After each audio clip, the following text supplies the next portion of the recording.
ప్రస్తుతం మనతో పాటు ప్రముఖ ఆధ్యాత్మికవేత్త, జ్యోతిష్య పండితులు, దత్తాత్రేయ గణపతి ఉపాసకులు, అమ్మవారి సేవకులు మురళీధర్ శర్మ గారు మనతో ఉన్నారు. గురుగారితో మాట్లాడేద్దాం. మహాదేవ నమస్కారం గురుగారు. మహాదేవ శ్రీమాత్రే నమః. గురుగారు, ఫిబ్రవరి మాసం విశేషంగా మీనరాశి వాళ్ళకి ఏ విధంగా ఉంటుంది? వీళ్ళు ఎటువంటి జాగ్రత్తలు తీసుకుంటే బాగుంటుంది అంటారు? మీనరాశి వారికి ఫిబ్రవరి నెలలో మరి జరగబోయేటువంటి మంచి చెడు విషయాలను తెలుసుకునేటువంటి సందర్భాలలో ముఖ్యంగా ఒక మాట, ఫిబ్రవరి నెలలో మనకు మహాశివరాత్రి మన ఆధ్వర్యంలో చక్కగా కూడా కాశీ క్షేత్రంలో మహారుద్ర యాగము, మృత్యుంజయ హోమాలు నిర్వహించేటువంటి పరిస్థితి ఉంటుంది. కనుక అంత దూరం మేము రాలేము అని అనుకునేటువంటి వారు తప్పకుండా కింద స్క్రోల్ అవుతున్నటువంటి నెంబర్కు మీరు కాంటాక్ట్ కావచ్చును. అత్యంత అద్భుతంగా కూడా మనం వీరికి వీడియో షేర్ చేయవచ్చును, వీడియో కాల్లో మాట్లాడవచ్చును. సో ఎవ్రీథింగ్ ఆ విధంగా ఉండబోతున్నది. ఏది ఏమైనప్పటికీ 12 రాశులలో 12వ రాశి అయినటువంటి మీనరాశి, మరి ఇట్టి మీనరాశికి సంబంధించి గురుబలము అత్యంత అద్భుతంగా వీరికి ఈ 2026లో అస్తమించినటువంటి గురుగ్రహము ఉదయించబోతున్నాడు అనడంలో ఎలాంటి అతిశయోక్తి లేదు. సో ఏది ఏమైనప్పటికీ కూడా ఈ రాబోయే 2026 ఫిబ్రవరిలో కొంత ఇబ్బంది కలిగించేది ఏమిటి అంటే మనకు పంచగ్రహ కూటమి. ఈ పంచగ్రహ కూటమిపై గురువు యొక్క నవమ దృష్టి పడడం ద్వారా గురువు యొక్క నవమ దృష్టి మీ 12వ భావంపై పడడం జరుగుతున్నది. అంటే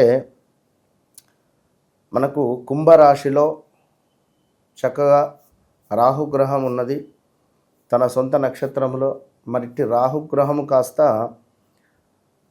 రాహుగ్రహానికి సూర్యుడు, అదేవిధంగా కుజుడు, బుధుడు, శుక్రుడు, రాహు ఆల్రెడీ ఉన్నాడు. సో 5 గ్రహాలు కలవబోతున్నవి అక్కడ. సో ఈ 5 గ్రహాలు కలవబోయేటువంటి సందర్భాలలో గురువు ఆల్రెడీ చక్కగా కూడా మనకు మిథునంలో ఉన్నటువంటి గురువు యొక్క చూపు 9వ భావం చూపు ఈ యొక్క మనకు కుంభ రాశిపై పడడం జరుగుతుంది. కనుక చాలా జాగ్రత్తగా ఉండండి. 1కి 2 సార్లు ఆలోచించుకోండి. ఏ పని చేసినా కూడా కోపము కొంచెము తక్కువ చేసుకునే ప్రయత్నం చేయండి. పేషెన్సీగా ఉండండి, చాలా ప్రశాంతంగా ఉండండి. ఈగో ఫీలింగ్ అసలు విపరీతంగా పెరిగే పరిస్థితి ఉంటుంది. ఈగో ఫీలింగ్ ఎవరైతే మీనరాశి వారు ఉన్నారో ఖచ్చితంగా కూడా ఇది మీకు ఒక సాధన అనుకోండి ఫిబ్రవరి నెలలో. ఎందుకు అంటే పూర్తిగా గ్రహాలన్నీ కూడా అసలు అలిగినవి. ఒక్క శనైశ్వరుడు తప్ప మ్యాక్సిమం అన్ని గ్రహాలు కూడా మీపై అలిగినవి. ఇప్పుడు ఇక్కడ మీ 12వ భావంలో సూర్యుడు అక్కడనే ఉన్నాడు, కుజుడు, రాహువు, బుధుడు, శుక్రుడు, 5 గ్రహాలు. ఇక్కడ ఉన్నటువంటి 4వ ఇంటిలో ఉన్నటువంటి గురువు కాస్త చూపు 9వ భావంపై పడుతున్నది. మరి అసలే 4వ ఇంటిలో ఉన్నటువంటి గురువు మూలకంగా ఆదాయానికి మించినటువంటి ఖర్చులు విపరీతంగా గత సంవత్సరంన్నర నుండి, యాక్చువల్లీ 2022 ఆగస్టు నుండి బాలేదు వీరి యొక్క పరిస్థితి. సో ఏది ఏమైనప్పటికీ కూడా ఈ లాస్ట్ 1 ఇయర్ నుండి ఏమిటంటే ఆదాయానికి మించినటువంటి ఖర్చు కావచ్చును, బంధుమిత్రులకు సంబంధించినటువంటి లైక్ ఏదైనా మరణ వార్తలు కావచ్చును, అదేవిధంగా స్థానభ్రంశము, డబ్బు నాశనము, ఏదో తెలియని గొడవలు కానీ, గృహము నిర్మించుకోవాలి అని అనుకునేటువంటి ఆలోచనలో ముందుకు వెళ్ళి పని ముందుకు వెళ్ళకుండా ఆగిపోవడాలు కానీ ఇలా ఇబ్బంది కలిగించే సందర్భాలు చాలా ఉన్నవి, ఎదుర్కొంటూ ఉన్నారు. సో 2026 మనకు మే తర్వాత నుండి గురువు ఉదయిస్తున్నాడు పూర్తిగా.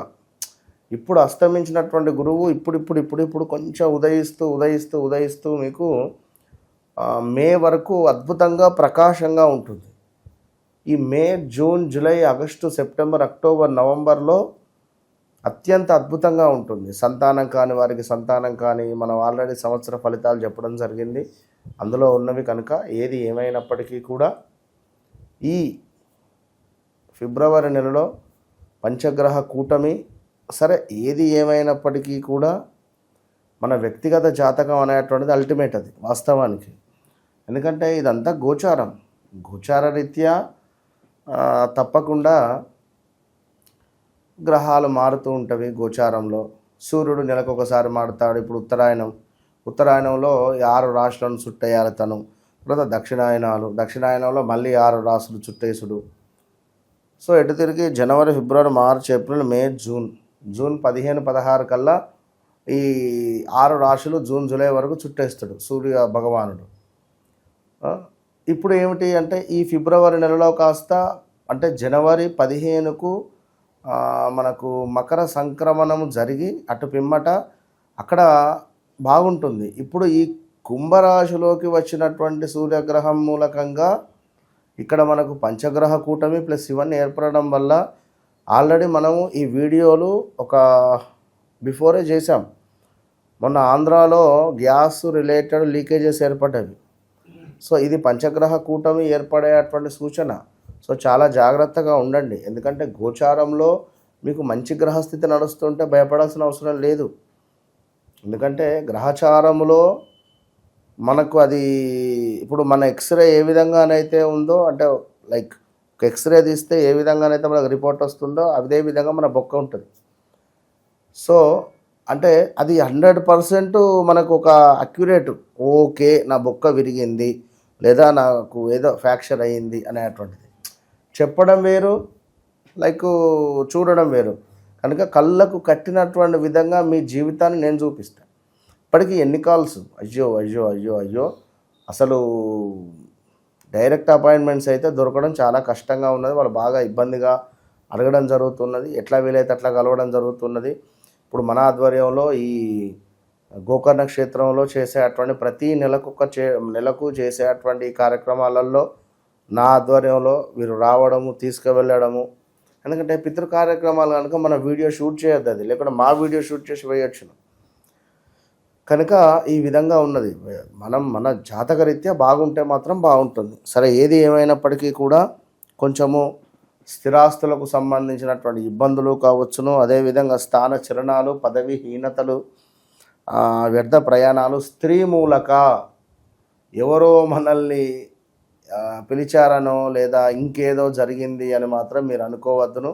జరగబోయే చెడు పరిణామాలను కూడా ఊహించుకోవాలి. ఉన్నారా? ఏదో వర్షం పడ్డ రాత్రి అదేదో అనే విధంగా కాకుండా 5 నిమిషాల పని కోసం మీ జీవితం మొత్తం అల్లకల్లం అవుతుంది, చూసుకోండి. ఇక అదేవిధంగా అధికంగా డబ్బు ఖర్చున్నది, కంటికి సంబంధించినటువంటి ఇబ్బందులు కనబడుతున్నవి. దీనికి తోడు ఆశించినటువంటి కార్యము నాశనమయ్యే పరిస్థితి ఉన్నది. రోగ వృద్ధి, కష్టకాలము, అసౌఖ్యము, ఇంకా దీనికి తోడు కొంత ఆయుధఘాతాలు అంటే వాహన ప్రమాదాలు కానీ, మా స్త్రీమూర్తులు వంట వండుతూ ఉంటే ఏమైనా ఇబ్బందులు కావచ్చును, జాగ్రత్తగా ఉండండి. కార్య విఘ్నములు, ఆరాటములు, అంటే ఏదో అబ్బా ఇది జరిగితే అయిపోవు, అరే ఎందుకు జరగలేదు ఇట్లా, ఇది జరిగితే అయిపోవు, ఇది జరిగితే అయిపోవు, ఈ జాబ్ వస్తే అయిపోవు, ఈ వివాహం సెట్ అవుతే అయిపోవు, లేదా ఈ విదేశీ ప్రయాణాలలో ఇదైతే అయిపోవు, ఇలాంటి ఆరాటాలు అధికంగా ఉండేటువంటి పరిస్థితి కనబడుతున్నది ఇక్కడ. సో అనవసరమైనటువంటి ప్రయాణాలు, ప్రాణాపాయ సూచనలు, సమీప బంధు నష్టము, స్టమక్ రిలేటెడ్ ఇష్యూస్ కావచ్చును. దీనికి తోడు సంఘంలో గౌరవ మర్యాదలు కొంచెము తక్కువ అయ్యేటువంటి పరిస్థితులు ఉన్నవి. శత్రు వృద్ధి ఉన్నది. అదేవిధంగా చేపట్టినటువంటి ప్రతి పనిలో కూడా కొంచెము అమ్మయ్య పర్వాలేదు అనేటువంటి వాతావరణం ఇది ఒక్కటి మాత్రం ఉన్నది, అది గమనించుకోండి. ఇంకా అదేవిధంగా మరి లగ్నంలో శనైశ్వరుడు ఉన్నాడు కనుక కొంచెం భార్యాభర్తలలో అన్యోన్యత లోపించడం కానీ, ఏదో తెలియకుండానే ఈగో ఫీలింగ్స్ రావడం కానీ, కొన్ని రోజులు భార్యాభర్తలు దూరం ఉండడం కానీ, ఇలాంటివి కొన్ని జరిగే సూచనలు మాత్రం కనబడుతున్నవి. సో కొంత ఓవరాల్గా అందరూ జాగ్రత్తగానే ఉండాల్సినటువంటి పరిస్థితి. ఎందుకు అంటే ఇక్కడ పంచగ్రహ కూటమి, షష్టగ్రహ కూటములు కలిసినటువంటి సందర్భాలలో గతంలో చూసుకుంటే మనకు షష్టగ్రహ కూటమి అష్టగ్రహ కూటమిలలో కరోనా ఇబ్బందులు ఎదుర్కొన్నటువంటి దాఖలాలు ఉన్నవి. మరి ఇప్పుడు కూడా కొంచెము గ్యాస్ రిలేటెడ్ కానీ గాలికి సంబంధించినటువంటి ఇబ్బందులు కానీ ఏవైనా ఏ అక్షరాలు ఎల్ అక్షరాలు చ అక్షరాలతో పేర్లు కలిగినటువంటి కంపెనీస్ కానీ అదేవిధంగా ఎస్ సా సి సు సే పేర్లు కలిగినటువంటి వారు కానీ మా మీ మూ మే పేర్లు కలిగినటువంటి వారు కానీ హా హరీషు హర్షితు హాసిని హన్సిక ఈ పేర్లతో కలిగినటువంటి వారికి కానీ కొంత చాలా డేంజర్ జోన్ ఇబ్బంది కలిగించే సందర్భాలు ఫిబ్రవరి నెలలో మాత్రము ఉన్నవి అనడంలో ఎలాంటి అతిశయోక్తి లేదు. మీ వ్యక్తిగత జాతకంలో మాత్రం ఒకవేళ మంచి దశ అంతర్దశలు నడిస్తే మాత్రం మీకు ఎలాంటి ఇబ్బందులు ఉండవు అనేది తెలుసుకోండి. ఎందుకంటే వ్యక్తిగత జాతకం అనేటువంటిది అల్టిమేట్. చిమ్మని చీకటిలో ఒక వెలుతురు మనకు ఏ విధంగా ఉపయోగపడుతుందో, ఏ విధంగా దారి చూపిస్తుందో ఆ విధంగా మనకు అత్యంత అద్భుతంగా కూడా ఈ జాతకం అనేటువంటిది మన జీవితంలో ముందుకు తీసుకువెళ్ళడానికి చాలా అంటే ఎన్నెన్నో విధాలుగా కూడా ఉపయోగపడుతుంది. అంటే ఇక్కడ మనము దాన్ని యూజ్ చేసుకోవాలి. నమ్మకము అనేటువంటిది మనకు ఒక అత్యంత అద్భుతమైనటువంటిది. ఈ యొక్క సమాజంలో ఈ పంచాంగానికి సంబంధించి ఆస్ట్రాలజీకి సంబంధించి మనం ఎంత నమ్మకంగా ఎంత విశ్వాసంగా ఇప్పుడు మన దగ్గరికి వచ్చేటువంటి క్లయింట్స్ ఎంతో నమ్మకంగా ఎంతో విశ్వాసంగా కాల్ చేస్తారు. మన వారికి ఒక సమయం ఇచ్చి టైం తీసుకొని వారితో మాట్లాడడం జరుగుతున్నది. ఎంత చక్కగా అంటే చాలా ఆనందపడిపోతున్నారు మనం చెప్పేటువంటి ప్రతి విషయానికి. ఎందుకంటే మనం ఎవరిని అడగం ఏం కావాలి అని చెప్పి. సో వారి జాతకంలో ఉన్నటువంటి చార్ట్నే ఈ టైంలో ఇది జరిగి ఉండాలి, అవునా కాదా, ఎస్ ఇట్లా మాట్లాడుకుంటూ మరి ప్రజెంట్గా అయితే చూసుకున్నట్టయితే భూమికి సంబంధించింది మనీ రిలేటెడ్ ఏదైనా ఇష్యూస్ అయితేనే కనబడుతుంది. నిజమా కాదా అంటే 100% నిజం గురువుగారు, మొత్తం మీరే చెప్పారు. దీనికి నాకు ఎట్లా సొల్యూషన్ అంటే తాంత్రికంగా ఏదైనా రెమెడీస్ కానీ వారి వారి లగ్నాన్ని బట్టి, ఇప్పుడు మేష లగ్నము ఉండే అటువంటి వారికి ఉదాహరణకు వీరికి ఏమిటి అంటే దుర్గా అమ్మవారికి సంబంధించిన ఆరాధన వీరికి అద్భుతంగా పనిచేస్తుంది. వృషభానికి సంబంధించినటువంటి వారికి లక్ష్మీ అమ్మవారికి సంబంధించింది.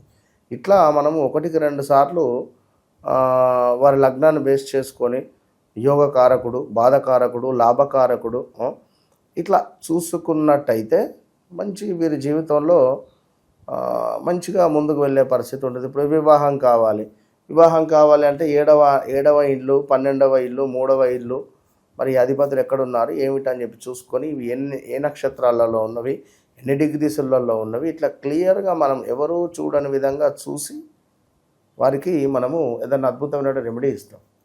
మంచిగా వారికి వర్క్ అవుతుంది. మన అట్లాంటికా నుంచి వారు మాట్లాడారు.